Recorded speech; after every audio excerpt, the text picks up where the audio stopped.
Today I'm going to be teaching you spiral wedging. If you're a potter in this class and you've been learning already, you should already know ram's head. And if you haven't seen or learned how to do that, there's going to be a link in the description, hopefully. The reason that we have ram's head as a technique that we show is it has a few advantages. One, you can throw really tiny clay a bit easier, and two, you can throw really huge clay, and you can throw just about as big as you're gonna ever want in this class.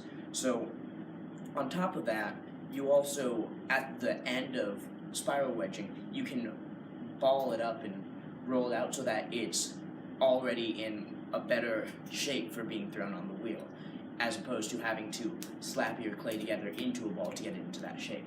So first of all, I'm going to show the technique with a decent sized piece of clay.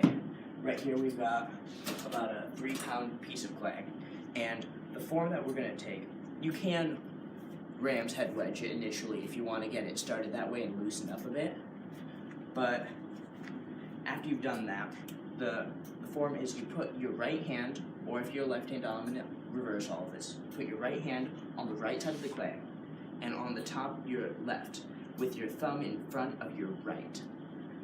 Your left thumb in front of your right thumb. And you first lift it up with your right hand and press down with your left hand. And then you lift it up again and you rotate it slightly, about 20 to 5 degrees, anywhere in between 5 and 20 degrees. And you push it down with your left hand. And as you can see, it's just lifting up with your right hand, slight twist, this is an exaggeration, and pushing down with your left hand. And you can do that repeatedly, and you can get into the flow of it that way. Now, the reason I have this small clay here is so that I can show you, you can wedge this tiny little piece of clay. You don't have to cut it apart if you don't want to. You can just wedge it up using your right hand, using the pressure of the pad of your hand instead of using your left hand at all. And if you do that, that gets it all wedged up pretty nicely. Now, I'm going to demonstrate some problems that you can often encounter using a slightly larger piece of clay, because as you get into larger pieces of clay, you'll often encounter certain problems, and I'm going to see if I can try and recreate some of them. Now, if you're pressing down too hard, and if you're pressing just straight down, what can sometimes happen is your whole thing pancakes. And if you're throwing a really big piece, or if you're folding it over like this, it gets really hard to wedge it, because if you have a really huge piece, you can barely pick it up, it's stuck to the table, and that's not good. You want it to be really round, and the way you do that is by regulating the amount of pressure that you apply to the clay at any given time. So, as you can see, I'm not putting all my weight into it.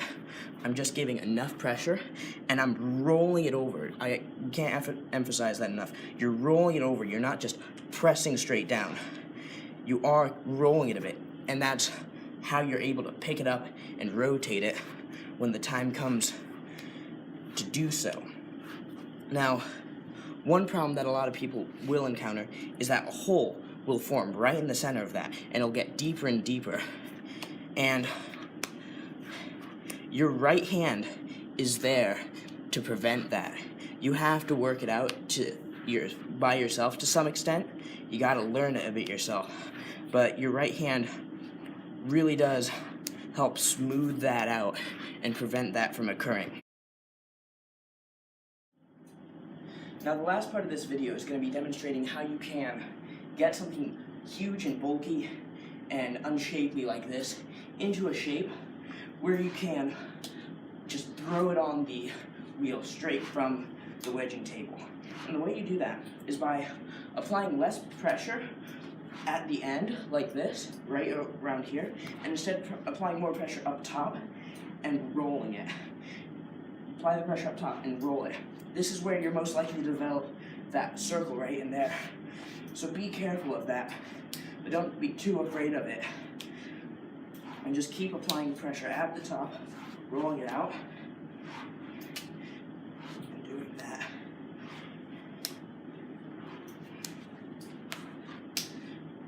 Now, once you get far enough up here, you're going to be rolling it like this. In order to make sure that you're not just doing this over and over again on the same side and flattening this side out, what you want to do is you want to roll it like this, lift it up onto its tip, and roll it back so that it travels the same amount back, but rotates further so that you're getting evenly pressured rolls on each side every time. And in order to get rid of this thing, you can just completely flip it over and roll it around on that side, making sure to roll over those really high points. And once you've done that, and that's all there is to it. So if there are 3 things to take away from this, remember, first of all, use your dominant hand to pick up the piece and roll it around. Your dominant hand, pick it up and roll it around with your dominant hand, and apply pressure with your other hand. And your other hand is the one that is always going to be applying the most pressure. Your dominant hand is for control, your other hand is for pressure. You can mix it up if you want to. 2, don't start with this big of clay. You can start with 10 pounds, even 5 pounds of clay, and work your way up as you want to. And eventually, you can get to this point if you really try. But I would not recommend starting right here. 3rd,